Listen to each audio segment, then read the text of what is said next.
Je sais pas pour vous, mais si moi j'étais pas un gamer, il n'y aurait plus jamais de tour d'ordinateur à l'intérieur de mon domicile, ça c'est clair, ça prend trop de place, c'est moche, ça fait du bruit. Aujourd'hui, ça peut être remplacé extrêmement facilement d'un point de vue calcul pour la partie bureautique, la partie vidéo, par les mini PC tels que celui que je vais vous présenter aujourd'hui. Bienvenue sur AliExpress pour le test du Beelink SEI 8. Et ouais, dans un ordinateur à peine de la taille de ma main, va se concentrer suffisamment de puissance pour quasiment tout faire. Il est même plus petit que ma main comme vous pouvez le voir, il mesure 11 cm par 12 et seulement 4 cm d'épaisseur. Sur la face avant, vous allez retrouver, alors bon, le bouton Clear CMOS, on va pas s'étendre dessus, c'est plutôt pour les power users.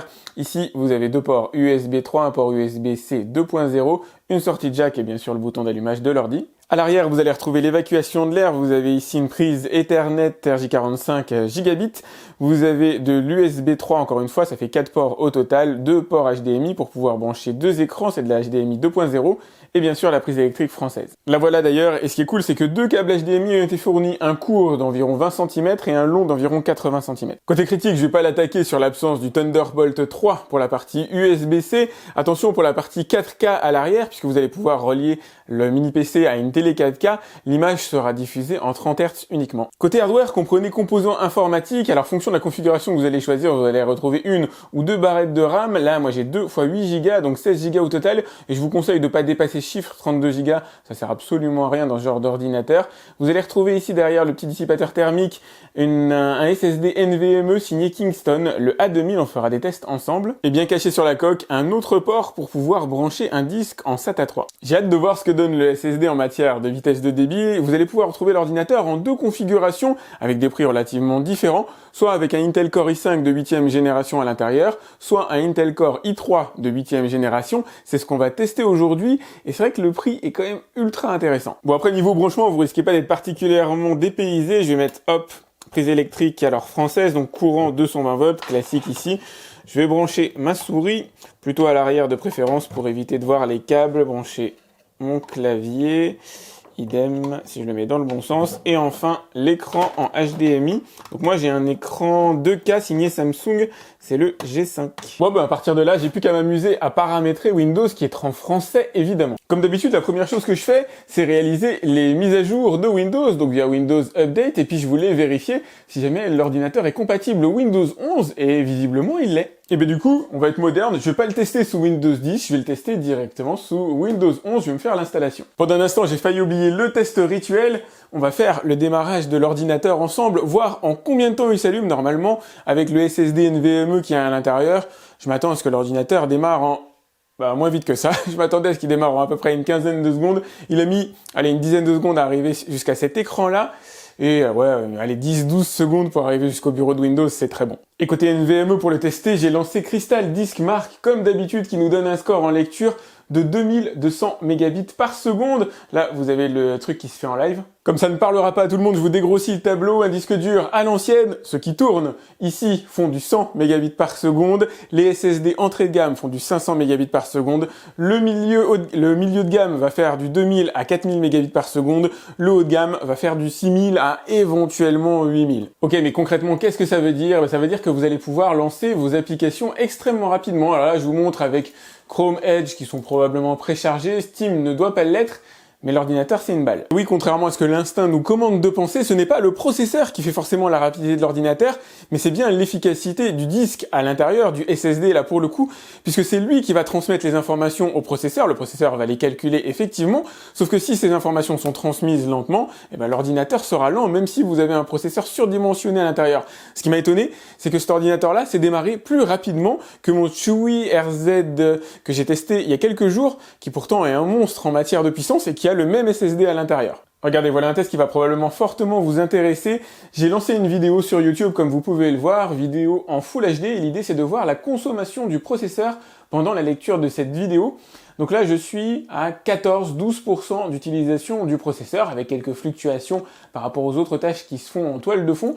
Je vais monter, je vais passer à de la 2K, du 1440p, toujours pour voir ici s'il y a une différence dans la consommation processeur, l'utilisation des ressources.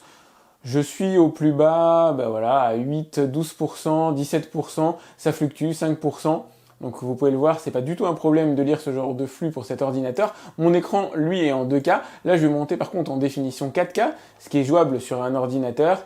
Et toujours pour voir, je suis à 40, 16%, 10%. En gros, la lecture de film, même en 4K, n'est pas du tout un défi pour l'ordinateur. C'est une génération que j'aime beaucoup, la génération 8 d'Intel, parce qu'elle est en mesure d'encoder et décoder énormément de flux vidéo. Alors la liste est écrite ici, vous la retrouvez en tapant le nom du processeur sur CPU Monkey. C'est des informations qui sont très intéressantes pour ceux, bien sûr, qui lisent des films, mais aussi ceux qui vont en encoder. Par exemple, ceux qui avaient l'habitude de travailler sur des logiciels de montage, de ressources d'images. Là, ce que je voulais vous montrer, c'est la différence entre un entrée de gamme de chez Intel que vous allez trouver à 250 €, le même PC à 250 € et cet ordinateur-là, vous voyez qu'il y a quand même un sacré gap. Cet ordinateur-là est 2 fois plus puissant et vous allez mettre seulement 100 € de plus. Alors en single core, en multicore, on est allez, quasiment 60% d'écart. Je pense que l'argent se justifie. Maintenant, que se passe-t-il si vous choisissez de prendre l'ordinateur de chez Beelink, mais avec un Intel Core i5 à l'intérieur, en puissance brute, vous n'allez rien gagner. Vous l'avez ici sur le diagramme, il y a 3% d'écart entre les deux processeurs.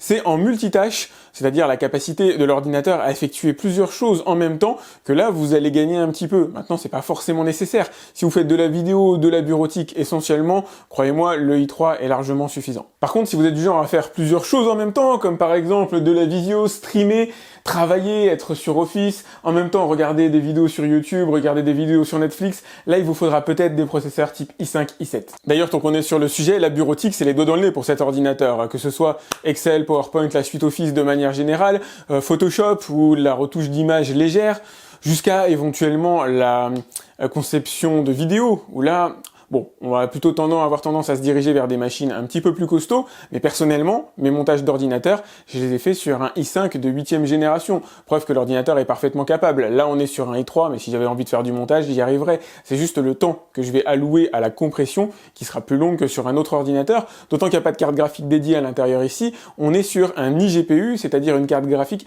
intégrée dans le processeur. Comment est-ce que ça se traduit techniquement? Eh ben, on n'est pas ici sur un ordinateur réellement dédié aux jeux vidéo. Là, je vous ai mis Counter-Strike Source, qui est un jeu relativement facile à faire tourner, donc vous allez avoir suffisamment d'images par seconde pour jouer en Full HD dans de bonnes conditions, mais vous ne pouvez pas jouer aux jeux les plus récents, évidemment, il faut des grosses cartes graphiques pour ça, où il faudrait des ordinateurs avec des iGPU extrêmement récents, plutôt côté Ryzen d'ailleurs. Intel n'est pas en mesure de fournir ce genre d'iGPU intégré. Néanmoins, je vais faire le test quand même. Je vais lui mettre Counter-Strike Go à avaler et on va voir si l'ordinateur est en mesure de le faire tourner quand même un petit peu. En tout cas, j'ai vu via le diagramme qui est ici que l'ordi n'a pas du tout transpiré avec Counter-Strike Source. Bienvenue sur Counter-Strike Go. Alors pour pas être méchant, j'ai mis du 720p. Je suis resté en définition assez basse. J'ai coupé l'anti-aliasing, j'ai coupé toutes ces technologies qui consomment énormément de ressources et nécessiteraient une carte graphique. J'obtiens un jeu qui est de l'ordre du jouable. Alors le 720p par contre, c'est sûr ça fait grossier par rapport notamment à du Full HD qui serait un peu le minimum aujourd'hui pour jouer à ce genre de jeu. C'est juste pour vous montrer, c'est pour le plaisir de la démonstration, ça s'arrête là. C'est aussi une manière pour moi d'adresser un message aux parents, tout le monde n'est pas geek dans l'âme. Si jamais vous souhaitez acheter un ordinateur pour vos enfants, un mini PC de manière générale, quasiment tous les mini PC à ma connaissance sont des ordinateurs de production, des ordinateurs pour regarder des vidéos, mais en aucun cas des ordinateurs pour jouer en jeux vidéo. Vous pouvez commencer à flirter avec certains jeux vidéo, avec des mini PC extrêmement puissants, avec à l'intérieur des Ryzen 9 4000 comme j'ai testé récemment, le 4900H, qui effectivement commence à permettre de flirter avec les jeux vidéo, mais les mini PC de manière générale, ça sert pas à ça. Si vous voulez un ordinateur de gamer, il vous faudra investir avec à l'intérieur une carte graphique costaud, et une seule carte graphique type RTX 3070 vaut au moins aujourd'hui 3 fois plus cher que l'ordinateur que je vous présente, et je parle que de la carte graphique, pas du reste de l'ordinateur. Niveau température, niveau chauffe, l'ordinateur est très correct, comme vous pouvez le voir ici, vous avez la température du processeur principal, je suis à 66 degrés avec Counter-Strike qui tourne à toile de fond, monter, voilà, maximum 72 degrés, c'est des températures qui sont extrêmement raisonnables pour ce genre d'ordinateur. Point important, lorsque l'ordinateur n'est pas sollicité, le ventilateur présent à l'intérieur est pas ou peu audible et il tourne quand même, histoire de s'assurer d'évacuer quand même un minimum de chaleur, mais bon, il est pas gênant. Par contre, lorsque l'ordinateur est plus sollicité, notamment en jeu vidéo, évidemment, la turbine se met à tourner, et là, ça commence à devenir audible. Si vous mettez du son à côté, vous ne l'entendrez plus. Vous pourrez vous concentrer quand même tranquillement sur votre film ou sur votre jeu vidéo, mais si vous êtes en production, par exemple en compression de vidéo, effectivement, le ventilateur, vous allez l'entendre. Heureusement, c'est pas des moments qui sont très longs, normalement, dans une journée de travail. À 1 mètre de l'ordinateur, mon sonomètre capte 26 décibels quand je m'arrête de parler. Je suis bête d'ailleurs, j'ai un vrai sonomètre à la maison qui peut pas descendre en dessous de 30 décibels et je suis à 35 décibels avec lui. Et quand par exemple l'ordinateur est fortement sollicité, comme là avec une vidéo en 8K qu'il n'est pas en mesure de décoder, l'ordinateur va monter à 35 décibels. Alors jusqu'ici, on s'était pas fait un petit test de Wi-Fi, donc je suis sur le réseau Wi-Fi 5 GHz, et normalement je devrais atteindre 400 mégabits par seconde, qui est la limite autorisée par la fibre optique auquel j'ai souscrit chez Orange. Et effectivement, je suis bien à 400 mégabits par seconde sur cet ordinateur-là, donc je capte plein pot. On va voir maintenant le débit en upload, je devrais être à 400 mégabits aussi. Je suis pas trop inquiet, normalement si en download j'y étais, je devrais y être en upload, c'est bon. Bonne machine, très bon rapport qualité-prix, en même temps j'en attendais pas moins de la part de Beelink avec cette version i3 contenue dans le SE i8 à contrebalancer avec le i5 qui vous apportera un peu plus de latitude si vous avez l'habitude d'ouvrir énormément de programmes en même temps, ce qui est mon cas, donc personnellement je vais m'orienter plus vers un i5 qu'un i3, mais sinon vous y trouverez votre compte dans de nombreux domaines. Déjà l'encombrement, top, les mini PC à ce niveau-là c'est clair que c'est génial, la connectivité qui est plutôt bonne aussi, la capacité à faire alors de la bureautique évidemment, la suite Office, Photoshop, tout ça, ça tourne sans trop de soucis. Sans trop de soucis, extrêmement bien pour Office. Pour Photoshop, faut un peu plus de patates, mais ça marchera sans aucun problème. Pour ce qui est du montage vidéo, j'aurais tendance plutôt à vous orienter vers des machines un peu plus costauds, qui contiennent des cartes graphiques dédiées et permettent d'utiliser ces cartes graphiques afin de faire de la compression. Pour ce qui est vidéo, ça marche sans aucun problème. Lecture vidéo, vous allez pouvoir lire absolument tout ce que vous voulez jusqu'à la 4K. La frontière, c'est la 4K, mais aujourd'hui, la 8K n'est pas fondamentale. Contrepartie, évidemment, pas de jeux vidéo ou très peu. Les jeux vidéo en 2D sur Internet, ça tourne sans aucun problème. Les anciens jeux vidéo tourneront sans trop de soucis aussi, mais tout ce qui est récent, évidemment, faut oublier. Pour pouvoir jouer aux jeux vidéo aujourd'hui, vous pouvez prendre un Intel NUC, par exemple, NUC, la version 11, et là, vous aurez une carte graphique RTX 2070 à l'intérieur. Par contre, c'est 4 fois plus cher que cet ordinateur. On n'est plus du tout dans le même genre de machine.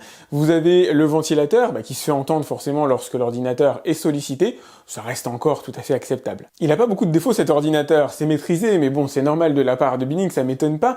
Et il a ce petit plus, l'installation de Windows 11 à l'intérieur, franchement ça c'est cool. Alors vous allez la faire vous-même, mais il suffit de la télécharger au même titre que vous faites une mise à jour de Windows, c'est extrêmement facile à faire. La question qui se pose maintenant, faut-il prendre la version 8 Go de RAM 256 de stockage ou 16 Go de RAM 500 de stockage? Là, ça devient plus difficile.